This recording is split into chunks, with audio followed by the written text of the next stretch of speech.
بالله وكنتم أمواتا فأحياكم ثم يميتكم ثم يحييكم ثم إليه ترجعون صدق الله مولانا العظيم। আয়াতের প্রথম বাংলা অর্থ, আয়াতটা তো আরবি ভাষায়, এটা বাংলা অর্থ বলি তারপরে ব্যাখ্যা। অর্থ হলো কাইফা, কেমনে, কিভাবে, কি করিয়া, তাকফুরুনা হুকুম অমান্য করো, বিল্লাহ আল্লাহ। আমি শব্দ শব্দ অর্থ বলতেছি। কি আশ্চর্য ব্যাপার, কেমনে রে তোরা হুকুম অমান্য করো, কার? আল্লাহ। এটা আল্লাহ তাআলা আশ্চর্যবোধক শব্দ ব্যবহার করিয়া বলতেছে, এটা আশ্চর্যের ব্যাপার, তোরা কেমনে আল্লাহর হুকুম অমান্য করো। অথচ ওয়াকুনতুম, অথচ ছিলা তুমি আমওয়াতা, প্রাণহীন, মরা। ফাআহইয়াকুম, আল্লাহ তোমারে জীবিত বানাইছেন। সুম্মা ইউমিতুকুম, মনে কইরো না চিরকাল জীবিত থাকবা, অপেক্ষায় থাকবা, সময় আসলে আবার তোমারে আল্লাহ মরণ দিবে।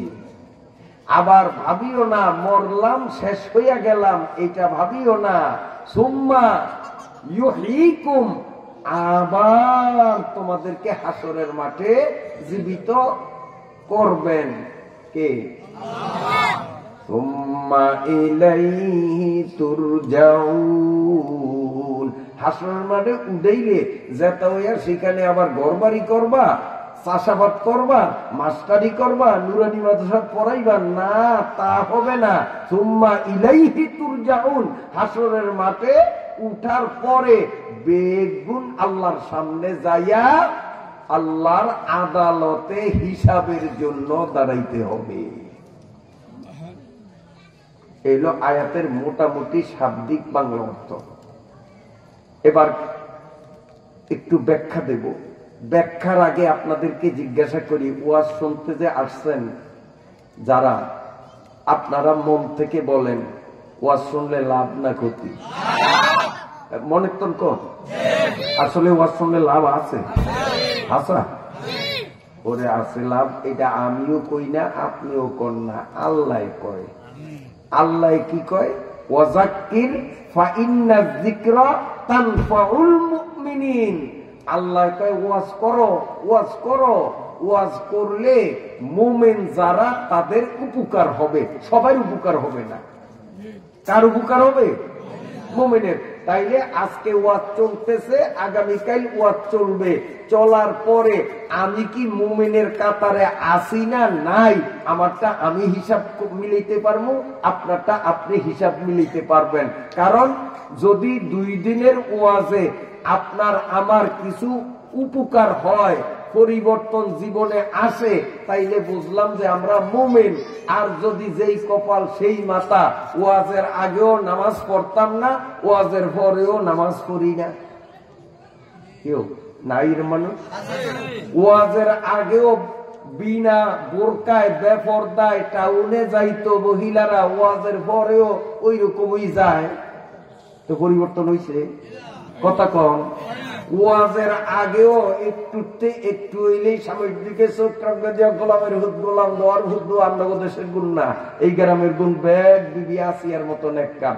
এই আমাও গ্রামের গুণের কথা কই, কারণ এই গ্রামের মাতারিকে বদনাম কইলে এলে উপাস পেটে বাদ যাওয়ার লাগবো, রাখা কপালে ভাত যোগ্য না, এই বেড়ারে ভাত দিন না, এই বেড়া আমাকে বদনাম কইছে। এই গ্রামের গুণ বালা। এরকম স্বামীরে গোলামের ভূত গোলাম কয়, এরকম লোক আছে না নাই? আছে না নাই? গতকাল একটা লোক আমার বাসায় আসিয়া আমার হাত ধরিয়া চোখের পানি ছাড়িয়া কান্দে আর বলে যে হুজুর, লজ্জায় কারো কাছে বলতে পারি না, আপনাকে আমি খুব শ্রদ্ধা করি, এই জন্য মনের কষ্টের কথাটা আপনার কাছে একটু বলি, মনটারে পাতলা করার জন্য। পৃথিবীর কারো কাছে কই নয়, এমনকি মায়ের কাছেও কই নাই, বাবার কাছেও কই নাই, কইতাম পারি না। আমি বলি কি ব্যাপারটা কি, সমস্যা হইলে আমারও কইস না। কয় না হুজুর, মনটা একটু পাতলা হইব আপনারে কইলে। আমি বলি তো তাইলে ক।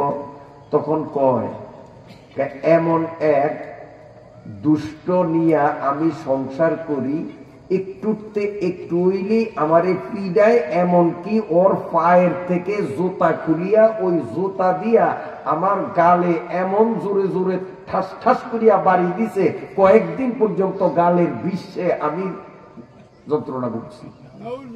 এরকম অসভ্য বউ আলীনগরে নাই। আলীনগরের বউ বেগুন বিবি, আসিয়া, রহিমা, খাদিজা, এরকম বেয়াদব বউ যারা স্বামীকে গোলামের গোলাম বলে, এইরকম বেয়াদব বউ যারা স্বামীর গায়ে হাত তোলে, যারা স্বামীর নামে মিছা মিছা যৌতুক কেস দেয়, সমাজে আছে না নাই? আরে কথা কন, আছে না নাই? আছে। এখন ওয়াজ 2 দিন হইল, ওয়াজের আগেও এইটা স্বামীর গায়ে হাত তুলতো, ওয়াজের পরেও হাত তোলে। ওয়াজের আগেও স্বামীরে গাইলেই তো, ওয়াজের পরেও স্বামীরে গাইলিয়ায়। তাইলে এটা কি মুমিনের কাতারে আইতে পারছে? কারণ আল্লাহ বলেন ওয়াজাক্কির ফাইন্না যিকরা তানফাউল মুমিনিন, ডাইরেক্ট কোরআনের আয়াত। আল্লাহ কয় ওয়াজাক্কির, কোরআনের কথা বলো, ফাইন্না যিকরা, কেননা কোরআনের কথা তানফাউল মুমিনিন, মুমিনদেরকে পরিবর্তন করবে, মুমিনদের উপকার হবে, আর যারা মুমিন না তাদের উপকার হবে না।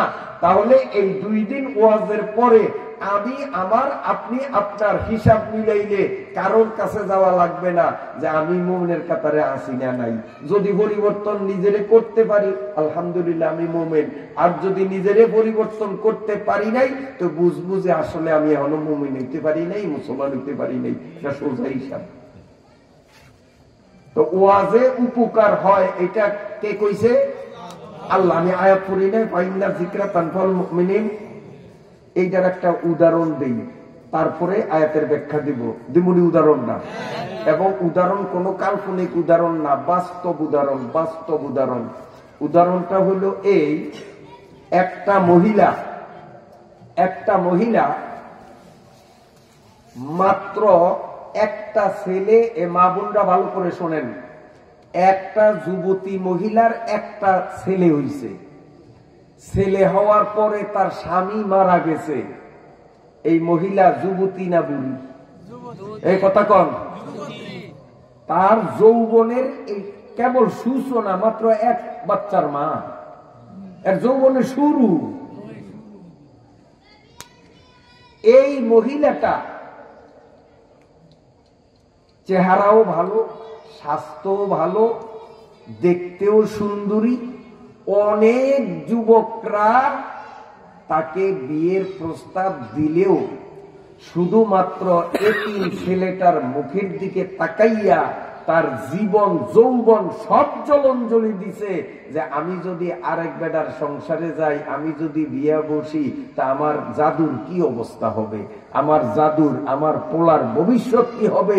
পোলার মায়ায় পড়িয়া নিজের জীবন যৌবন সুখ শান্তি সব কিছু বিসর্জন দিয়া এই পোলারে পরের বাড়িতে কাজ করিয়া অনেক কষ্ট করিয়া লেখাপড়া করাইছে। লেখাপড়া করাইয়া একেবারে ঢাকা ভার্সিটির থেকে MA পাস করাইছে। MA পাস করানোর পরে এখন তো ফেসবুক আর মোবাইলের যুগ, লাইন করিয়া এক বড় লোকের মেয়ের সাথে বিবাহ তার হয়ে গেছে। এবং সেই বউটা এমন যে সে গ্রামের বাড়িতে আসতে মোটে রাজি না, আর তাদের গ্রামের বাড়ির অবস্থানও ভালো না, এইটাও সে বুঝছে। এই জন্য প্রেস্টিজে বাজে সে যাইবে না। এই জন্য স্বামীকে সে এইভাবে হাত করিয়া পালাইছে, স্বামীর মন থেকে স্বামীর মায়েরে একেবারে ভুলাইয়াই দিছে। এরকম বউ আমগো সমাজে আছে না নাই? আছে না নাই? হায় রে, সারা জীবন দেখলাম 2 ভাই, জানের জান একটার জন্য আরেকটা জীবন দিতে পারে, ভাই ভাই এত মিল। কিন্তু যখনই তাদের ঘরে সুল্লা মৌলবীরা আইয়ে, সুল্লা মৌলবী বুঝছেননি, বিয়া করছে, বউ দুজনের ঘরে দুগা আইছে, এখন এই ভাই দুগা হইয়া যায় সাপ বেজি, পারে না যেন কার কল্লা কার আগে কে কাটতে পারে। গেঞ্জামটা কোন অন্তন বাজছে ওই সুল্লা হুজুরে উঠতেন। সুল্লা হুজুররা যতদিন না আছিল ততদিন ভাইয়ে ভাইয়ে মিল, জানের জান। সুল্লা হুজুরে আইছে, বাস এখন ভাইয়ে ভাইয়ে সাপ আর বেজি। এই মহিলাদের কিছু কিছু অসভ্য মহিলাদের স্বভাব এভাবে স্বামীকে শুধু নিজের বানায় আর স্বামীর আত্মীয় স্বজনদেরকে স্বামীর থেকে দূরে সরায়। এমনকি স্বামীর বোন, স্বামীর ভাই, স্বামীর জন্মদাতা বাবা, স্বামীর গর্ভধারিণী মা, তাদেরকে পর্যন্ত স্বামীর অপর বানাইয়া দেয়। এইরকম অসভ্য বউ সমাজে আছে না নাই? এগুলি বউ হওয়ার যোগ্য না, এগুলি বিয়া না বসা উচিত ছিল। আটকুরা থাকুন দরকার আছে, লাবিয়াতি থাকুন দরকার আছে। এটি মানুষের কাতারে পড়ে না, এটি মানুষ রূপী শয়তান। তো ওই বউ ওইটাও আসলে এই কিসিমের, একেবারে মায়ের কথা ভুলে এই দিছে। এখন আর দেশও আসে না, মায়ের খোঁজ খবরও নেয় না। মা তো পরের ঘরে কাজ করে, গরিব মানুষ কোনো মতে চলে। আর উনি বড় অফিসার, গুলশান বনানীতে আবাসিক এলাকায়, সেখানে খুব জাঁকজমকপূর্ণ অবস্থায় বউরে নিয়ে খুব আনন্দে আছে। মা বাঁচিয়া আছে না মরিয়া গেছে এই খবরও রাখে না। ঘটনাটা ঘটছে কিন্তু কুমিল্লা। ঘটনাটা ঘটছে কোথায়? কুমিল্লা। হায় হায়। পরে মায়ের থেকে যতই আলাদা করুক, মা আর পোলা একটু হইলেও তো রক্তের তেজ, তাই না? পোলার মনে কেমন কেমন লাগছে, মার কথা মনে পড়ে। এখন শেষ পর্যন্ত একদিন পোলা গৌরে কই ফেলাইল, এই যা কষার না কষ, 10 মাস 10 দিন মা আমারে ফেডো লইছে। হ্যাঁ, আমরা থাকবো একখানো, মা থাকবো আরেকখানো, এইটা হয় না। শাক নুন খাই মায়ের লইয়া একসাথেই খামু। এখন বউরে প্রেশার দিয়া মার কাছে আনছে, কিন্তু এইটা তো বউ মানিয়ে নিতে পারে না।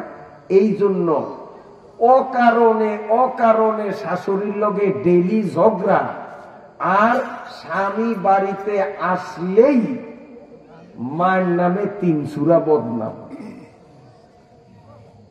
কথা বোঝেন না? স্বামী ঘরে ঢোকার সাথে সাথেই মায়ের বিরুদ্ধে লাগায়। আর ওই বেডাও একতরফা কথা শুনিয়া, মায়ের জিজ্ঞাসা না করিয়া বউর কথা শুনে মায়ের উপরে খুব খেপে। একদিন, 2 দিন, 3 দিন এরকম শুনতে শুনতে মায়ের উপরে এক সময় এমন খেপা খেপছে, ওই কুলাঙ্গার ওর শিক্ষার উপরে পিছার বাড়ি, জুতার বাড়ি, এই কুলাঙ্গার বউর কথা ধরিয়া মাঝে মধ্যে মায়ের ফিরেইত। নাউজুবিল্লাহ করবেন না? এই কুলাঙ্গার ওর শিক্ষার উপরে ঝাঁটার বাড়ি, বুড়ি মায়ের গায়ে হাত তুলত বউর কথা ধরিয়া। এই অমানুষ, এই জানোয়ার একতরফা বউর কথা শুনিয়ে এই মার উপরে নির্যাতন চালাইতো। মা অতিষ্ঠ, বুড়া মানুষ, কোথায় যাবে? একদিনের ঘটনা, ওই অফিসার অফিস থেকে কাজ সারিয়া একটু বিলম্বে রওনা দিছে, সন্ধ্যার পরে রওনা দিছে, বাড়ির দিকে রওনা দিছে। যাওয়ার পথেই দেখে রাস্তার পাশে একটা ওয়াজ মাহফিল। চিন্তা করলো, জীবনে তো কোনোদিন ওয়াজ মাহফিল শুনি না, আজকে অন্তত বেশি না 10 মিনিট হইল, দেখি হুজুররা কি কয়। মনটা নরম হইল। পিছন দিক দিয়া মাহফিলের একেবারে পিছকাতারে আসিয়া বসলো। আর বক্তা হুজুর সেদিনকার আলোচ্য বিষয় ছিল মা বাবার খিদমত, এই বিষয়ের আলোচনা। বক্তা হুজুর কোরআন শরীফের আয়াত আর নবীজির হাদিস গুলো রেফারেন্স হিসাবে টানিয়া টানিয়া মা বাবার খিদমত করলে কি লাভ, মা বাবার মনে দুঃখ দিলে কি কুপরিণাম, এই বিষয়গুলো বলতেছে। ওয়াযাক্কির ফাইন্না যিকরা তানফাউল মুমিনিন, কোরআনের আলোচনায় মুমিনের মনের পরিবর্তন হয়। ওই যুবকের মনে পরিবর্তন আসিয়া গেল। মাহফিলের পিছনে বসিয়া দুই চোখের পানি ছাড়িয়া মনের দুঃখে কান্দে আর মনে মনে বলে, আল্লাহ তুমি যদি পৃথিবীর একটা মানুষেরও দোজখে না দাও, আমার মন বলে একা হইলে আমারে তুমি দোজখেই দিবা। কারণ বউর কথা ধরিয়া মায়ের সাথে যেই অত্যাচার অবিচার করেছি, জাহান্নাম ছাড়া তো আমার উপায় না। শুধু কান্দে। যুবকের দুই চোখ থেকে গড়িয়ে গড়িয়ে পানি পড়ে। হুজুর ওয়াজ করতে করতে এক পর্যায়ে বললেন, এ আমার শ্রোতারা, যাদের মা বাবা এখনো জীবিত আছে, তোদের বাঁচার উপায় হলো মাহফিল থেকে বাড়িতে যাইয়া ভাত খাবি পরে, বাথরুমে ওয়াশরুমে যাবি পরে, ঘরে যাইয়াই মা অথবা বাবার পাও ধরিয়া মাপ চাইয়া নিবি, কপাল খুলিয়া যাবি। আর যাদের মা বাবা মরিয়া গেছে তাদের জন্য ভিন্ন করণীয় কিছু কথা। হুজুর এই কথাটুকু বলার সাথে সাথে ওই অফিসার ওয়াজের শেষ পর্যন্ত আর থাকতে পারলো না। তার মনের মধ্যে এমন একটা ধাক্কা আসছে, পিছন থেকে এক দৌড়ে চিল্লাইতে চিল্লাইতে বাড়ির দিকে যাইতেছে। তখন রাত প্রায় আনুমানিক 2টা বা 2:30 বাজে। মা তাহাজ্জুদের নামাজ বুড়ি পড়তেছে, আর বুড়ি মনে মনে আজকে আনন্দিত। আল্লাহ গো, প্রত্যেক দিনই তো আমার পোলায় বাড়িতে আসতো, আর বউ আমার বিরুদ্ধে খোঁজ বলতো, আর পোলা আমারে পিটাইতো। পোলা আজকে মনে হয় রাত্রে বাড়িতে আসবে না, আজকে মনে হয় আমার কপালে পিটাও পড়বে না। যে পিঠা তোলে বাঁচবি, রাত 2টা বাজে পোলা আসে না, এত রাত যখন হইছে ও আইবে না, আর ও যখন আসবে না তা আমিও আর পিঠা খাইব না। মা তাহাজ্জুদ পড়তেছে। তাহাজ্জুদের যখনই আসসালামু আলাইকুম বলিয়া বুড়ি সালাম ফিরায়, রাত 2টা কি 2:30, দরজা ঠক ঠক করে ডাক দিল, মা আমি অমুক, তোমার পোলা দরজা খোলো। মা সালাম ফিরাইয়া দুই চোখের পানি ছাড়িয়া বলে, বাবা তোর বউয়ের সাথে আজকে আমি ঝগড়া করি নাই, তোর বউরে আমি আজকে কিচ্ছু বলি নাই, বাবা আমারে পিটাইস না। গতকাল যেই পিটা দিছ সেই ব্যথা এখনো সহ্য হয় না। তোমার গতকালের পিটানের ব্যথা আমি এখনো অস্থির। বাবা তুই ঘরের থেকে যাওয়ার পরে তোর বউর সাথে আমি কোনো কথাই বলি নাই, ঝগড়া তো দূরের কথা, আমি তোর বউয়ের কাছেও যাই নাই, আমারে পিটাইস না, আমি বইরা যাব। পোলা দুই চোখের পানি ছাড়িয়া কান্দে আর বলে, না আমি পিটাবো না, তুমি দরজা খোলো। আমি পিটাইতে আসি নাই গো মা, দরজা খোলো। মা যখন এই দরজা খুলিয়া দিল, অমনি মায়ের পা জড়াইয়া দুই চোখের পানি দিয়া মায়ের পা ভিজাইয়া কান্দে আর বলে, মাগো আজকে একটা ওয়াজে গেছি, হুজুর কোরআনের আয়াত নবীর হাদিস দিয়া বুঝাইছে, আমার বুঝ হইয়া গেছে গো মা, বউর কথা ধরিয়া তোমার সাথে যেই বেয়াদবি করছি আমার উপায় নাই, আমি তো জাহান্নামে যাব। মা আমি জাহান্নামে কেমনে চলবো, আমারে মাফ কইরা দাও। আমি জাহান্নামের আগুন সহ্য করতে পারবো না, আমি জাহান্নামের বিষাক্ত সাপের আঘাত সহ্য করতে পারবো না। মা তুমি দয়া করি আমারে মাফ করিয়া দাও।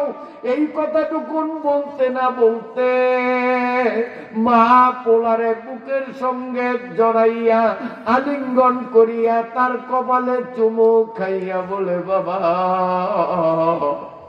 তুই মাফ চাইতে দেরি, আমি তোরে মাফ করতে দেরি করি না। তোর জীবনের সমস্ত অপরাধ আমি মাফ করিয়া দিছি। আমার নবী বলেন, রেজার রব্বে ফি সাকতি রেজাল ওয়ালিদাইন ওয়া সাকাতুর রব্বে ফি সাকাতিল ওয়ালিদাইন।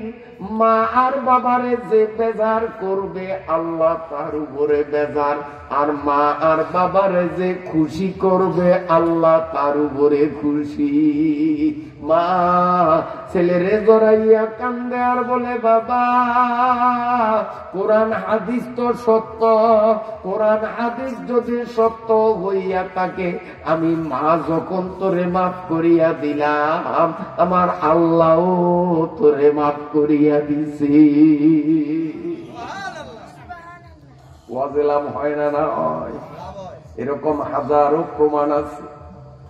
আমার আল্লাহ বলেন, কাইফা তাকফুরুনা বিল্লাহ ওয়া কুনতুম আমওয়াতা।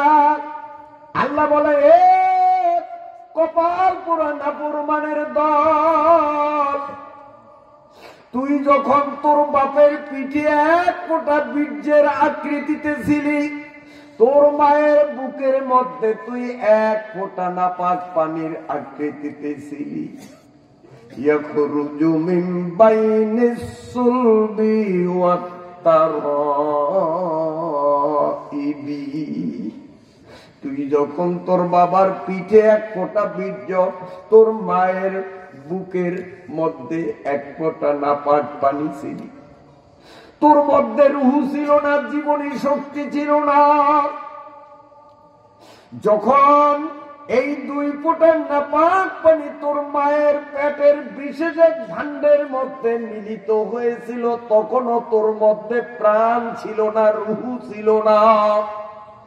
আমি আমার কুদরত প্রয়োগ করিয়া সেই পানিটারে আমি রক্ত বানাইলাম, আমি গোশত বানাইলাম, ওতে হাড্ডি দিলাম, এরপরে এমন আকৃতির একটা সুন্দর মানুষ তোর মায়ের পেটের মধ্যে আমি তোরে বানাইলাম। তখনও তোর মধ্যে জীবন ছিল না, লাশের মতো মরা ছিলি। আমি আল্লাহ রাব্বুল আলামিন ফাআতিয়াকুম, তোর মায়ের পেটের মধ্যে প্রাণহীন লাশের মতো ছিলি, আমি আল্লাহ আমার কুদরত প্রয়োগ করে আমি তোকে তোর মায়ের পেটের বদ্ধ কুঠিরের মধ্যে জীবন্ত বানাইয়া দিলাম, তোরে জীবন দিলাম।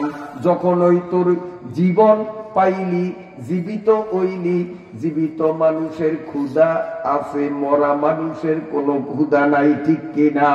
যখন ওই তোরে জীবিত বানাইলাম, তোর ক্ষুধা অনুমান হইছে, খাইতে চাও, পেটে ক্ষুধা, কিন্তু তুই কি খাবি? ওইখানে তো আঙ্গুর নাই, আপেল নাই, ভাত নাই, কলা নাই, চানাচুর নাই, আসেনি মায়ের পেটে। কাজে তোর ক্ষুধা নিবারণের জন্য তোর মায়ের মাসিকের রক্তগুলোরে আমি খাবার বানাইলাম। এই জন্য যতদিন 10 মাস 10 দিন তুই তোর মায়ের পেটের মধ্যে ছিলি, এই 10 মাস 10 দিনের সময় তোর মায়ের কোনোদিন মাসিক ঋতুস্রাব হয় নাই। ওই মাসিকের রক্তগুলো ছিল তোর খাবার। আল্লাহ রাব্বুল আলামিন বলেন, হে মুসলমান, একটু চিন্তা করিয়া দেখ, তোর মায়ের পেটের মধ্যে তোর ক্ষুধা নিবারণের জন্য তোর মায়ের নাপাক রক্ত, মাসিকের রক্তগুলো আমি আল্লাহ তোরে মুখ দিয়া খাওয়াই নাই, আমি তোর নাভির সাথে আর তোর মায়ের হায়েজের রক্তের হাউসটার সাথে এইভাবে আমি পাইপ বসাইয়া দিলাম। ওই পাইপের সাহায্যে পরিমাণ মতো রক্ত আসতো, যেই পরিমাণ ক্ষুধা লাগতো অটোমেটিক ওই পরিমাণ রক্ত আসতো, আবার হজম হইতো। ক্ষুধা লাগতো, যদ্দুর ক্ষুধা অটোমেটিক অদ্দুর রক্ত আসতো পাইপের মাধ্যমে। এটারে আমরা কই না, আপনারা কি কন? আল্লাহ রাব্বুল আলামিন বলেন, আমি এই নার নামক পাইপের সাহায্যে তোর নাভি দিয়া আমি তোর মায়ের হায়েজের রক্তগুলো তোরে খাওয়াইলাম। মুখ দিয়া কেন খাওয়াইলাম না? তার কারণ আমি তোরে যখন জমিনে পাঠাইব আমি তোর উপরে ডেইলি 5 বেলা নামাজ ফরজ করিয়া দিব। আর 5 বেলা নামাজের মধ্যে সুন্নত, নফল, ওয়াজিব নামাজের মধ্যে, রমজানের তারাবির নামাজের মধ্যে নাক কপাল জমিনে লাগাইয়া আমার কুদরতি কদমে সেজদায় পড়িয়া সুবহান রাব্বিয়াল আলা বলেন না, সুবহান রাব্বিয়াল আলা, সুবহান রাব্বিয়াল আলা, সুবহান রাব্বিয়াল আলা বলবি। এই মুখ দিয়া আমি আল্লাহর তাসবিহ পাঠ করবি। এই জন্য আমি এই মুখটারে নাপাক বানাইলাম না, এই মুখ দিয়া রক্ত খাওয়াইলাম না। আমি পাইপের সাহায্যে তোর নাভির ভিতর দিয়া তোর খাবার খাওয়াইলাম, মুখটারে পবিত্র রাখলাম। সিজদার মধ্যে তোর মুখ থেকে সুবহান রাব্বিয়াল আলা শুনবো। এই জন্য আল্লাহ বলেন, কাইফা তাকফুরুনা বিল্লাহ, এ নাফরমান, তোর জন্য আমি এত কিছু করলাম, এরপরেও তুই কেন আমার হুকুম অমান্য করো? কেন আমার আদেশ তুমি লঙ্ঘন করো? আল্লাহ বলেন, তুই তো কোন জিন্দা ছিলি না, আমি তোরে জিন্দা বানাইলাম। আবার 10 মাস 10 দিন তোর মায়ের পেটের মধ্যে আবদ্ধ রাখিয়া সময় মতো যখন তোরে আমি দুনিয়ায় পাঠাইয়া দেব, তোরে দুনিয়ায় পাঠাইয়া দিলে তোর ক্ষুধা লাগবে। আর তখন দুনিয়ার মানুষ ওই পাইপ রাখবে না, ওই পাইপ কাটিয়া দিবে। তোর মায়ের গোডাউনের সাথে পাইপের সংযোগও থাকবে না, ক্ষুধাও প্রচন্ড লাগবে। কিন্তু তোর মুখে তখনও আমি দাঁত দেব না, গোস্ত রুটি চাবাইয়া খাইতে পারবি না। ঠান্ডা জিনিস খাইলে তোর নিউমোনিয়া হবে, গরম জিনিস তোর নরম ঠোঁট পোড়াইয়া দিবে। এই জন্য তোরে জমিনে পাঠাইবার অনেক আগে আমি তোর মায়ের বুকের মধ্যে 2টা গোডাউন মজুদ করিয়া রাখিয়া দিলাম। এই 2 গোডাউনের মধ্যে আমি এমন জিনিস তোর খাদ্য মজুদ করেছি, দুনিয়ায় তোরে পাঠানোর আগেই আমি গুদাম ভরিয়া দিছি। এই গুদামের মধ্যে এমন জিনিস রাখলাম যেই জিনিসটা না গরম না ঠান্ডা, এমন ঠান্ডা না যে তোর ক্ষতি হবে, এমন গরম না যে তোর কষ্ট হবে, বরং না গরম না ঠান্ডা, একেবারে যেমন দরকার তেমন গরম দুধ আমি তোর দুনিয়ায় আসার আগেই গোডাউনে জমা করছি। কে করছে? আল্লাহ রাব্বুল আলামিন বলেন, এরপরে তুই আর ধীরে ধীরে বড় হইলি। নাবালেগ যতদিন ছিলি তোর উপরে আমার কোনো বিধান ছিল না। যেদিন তুই সাবালেগের কাতারে গেলি, আমি আল্লাহর শরীয়তের বিধান, কোরআন হাদিসের আইনগুলি আওতায় তোরে আনিয়া দিলাম। কাইফা তাকফুরুনা বিল্লাহ, ও নাফরমান, কেন এই সমস্ত কথাগুলো স্মরণ করিয়া আমি আল্লাহর নাফরমানি ছাড়ো না? আমি আল্লাহর নাফরমানি কেমনে তুমি করো? আল্লাহ বলেন, সুম্মা ইউহয়ী সুম্মা ইউমীতুকুম, আল্লাহ বলেন তোরে জিন্দা বানাইয়া দুনিয়ায় পাঠাইলাম, এই দুনিয়াতে মেম্বার হইলি, চেয়ারম্যান হইলি, মেয়র হইলি, নেতা হইলি, বিল্ডিং এর মালিক হইলি, সমাজপতি হইলি, অনেক কিছুই করলি, কিন্তু স্মরণ রাখে বান্দা এই জীবন কিন্তু তোর চিরকালের নয়। সুম্মা ইউহয়িকুম, সময় মতো আবার তোর শরীর থেকে রূহটারে আমি কেড়ে নিয়ে যাব। আর কথা, জীবন কি থাকবে? কারিয়া নিবে, কতক্ষণে নিবে, কবে সিডি বানাইবে? মোবাইল করবো না, আজরাইলে মোবাইল করবো না। এই দৌলতকার মাওলানা তোফাজ্জল সাহেবের কথাটা শোনেন, বাড়ি দৌলতকা, আল্লাহ তাআলা তাকে জান্নাতের উঁচু মুকাম দান করুন, বলেন আমিন। চরপেশন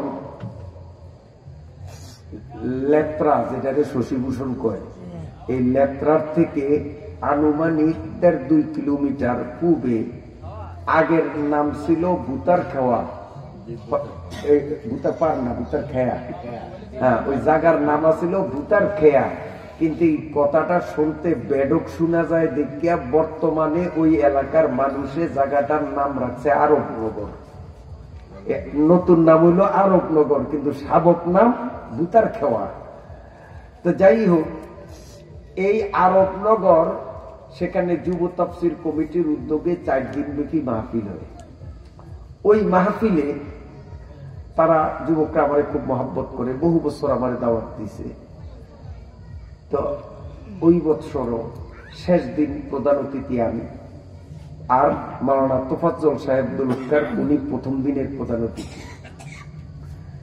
আমার আগের দিনের প্রোগ্রাম ছিল পটুয়াখালী, পটুয়াখালীর থেকে ওই পটুয়াখালী গলাচিপার থেকে প্রোগ্রাম করিয়া ভোলা হইয়া আমি লালমন চরপেশন হইয়া আরবনগর গেলাম।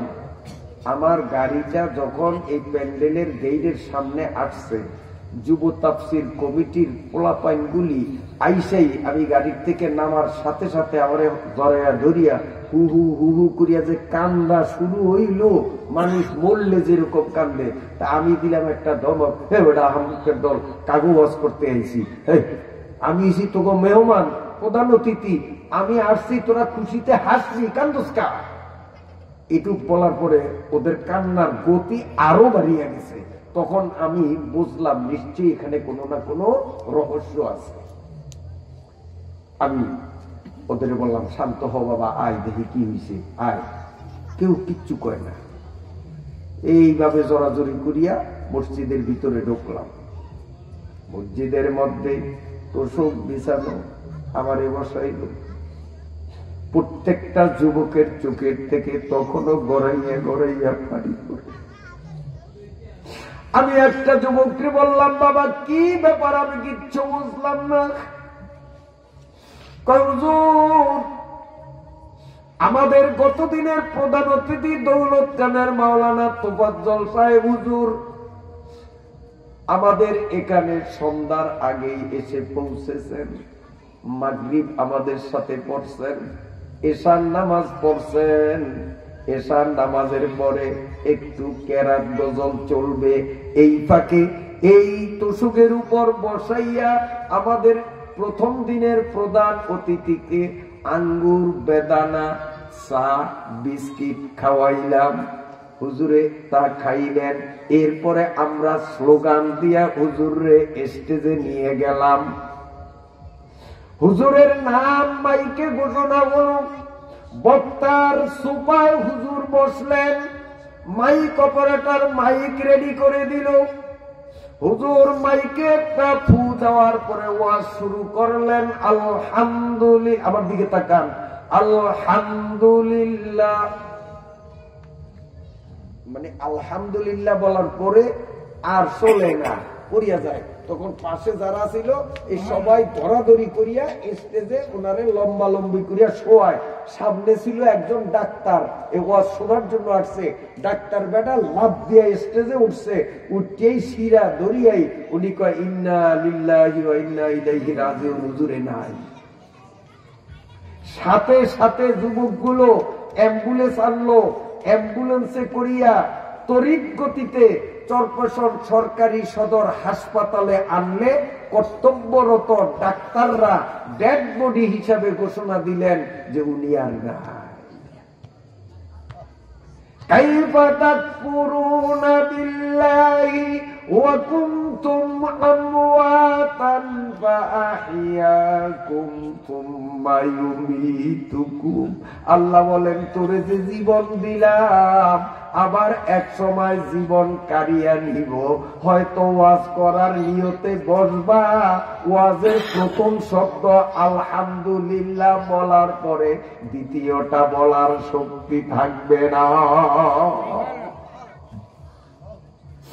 ওরে পটুয়াখালীর বগাত থেকে এই চরপেশনের প্রোগ্রাম সারিয়া আমি কুমিল্লা যাইতাম। কুমিল্লা রওনা দিলাম, মধুচৌধুরীর হাত পার হইয়া কয়েক কিলোমিটার গেলাম, হঠাৎ মোবাইল বাজিয়া উঠল, কানে ধরলাম। কান্না কান্না কণ্ঠে বলে, হুজুর দোয়া করেন, আমাদের সভাপতি হুজুর নাই। আমি বললাম, কি বলেন? গত পরশুদিন না তার সাথে একসাথে খানা খাইলাম, আমি বয়ান করলাম, তিনি সভাপতির আসন অলঙ্কৃত করেছিলেন। ওই লোকটা কান্দে আর বলে, হুজুর আপনি গত পরশুদিনের খবর আমাদের শুনাইতেছেন, আর আমি আপনাকে আজকের খবর শুনাই। আমাদের সভাপতি সাহেব, আমাদের মসজিদের ইমাম ও খতিব, আমরা আজকে জোহরের নামাজ আমাদের হুজুরের পিছনে পড়তে শুরু করলাম। 1 রাকাত, 2 রাকাত, 3 রাকাত, 4 রাকাত নামাজ ইমাম সাহেবের পিছনে পড়লাম। 4র্থ রাকাতের দ্বিতীয় সেজদায় আল্লাহু আকবার বলে ইমাম সাহেব গেলেন, আমরাও গেলাম। কিন্তু সময়ের পরে সময় গড়াইয়া যায়, ইমাম সাহেব আল্লাহু আকবার বলিয়া সেজদার থেকে উঠে না। ইমাম সাহেব সেজদার থেকে উঠে না। আমাদের সন্দেহ হইল, নামাজের নিয়ত ছাড়িয়া দেখি ইমাম সাহেব জীবনে আর কোনদিন আল্লাহু আকবার বলিয়া সেজদার থেকে মাথা উঠাইবে না। ওই সেজদার মধ্যেই তিনি দুনিয়ার থেকে বিদায় করবেন। ইযা জাআ আজালুহুম লা ইস্তাখিরুনা সাআতাও ওয়া লা यस्तक़दिमून। जगह जी लगाने की ये दुनिया नहीं है, अरे जगह जी लगाने की ये दुनिया नहीं है, ये इबरत की जा है, तमाशा गा नहीं है। আল্লাহ বলেন, জীবন যৌবন পাইয়া আমার নাফরমানি করিও না। আমি কারে কখন কোন অবস্থায় মরণ দেই টের পাইবা না।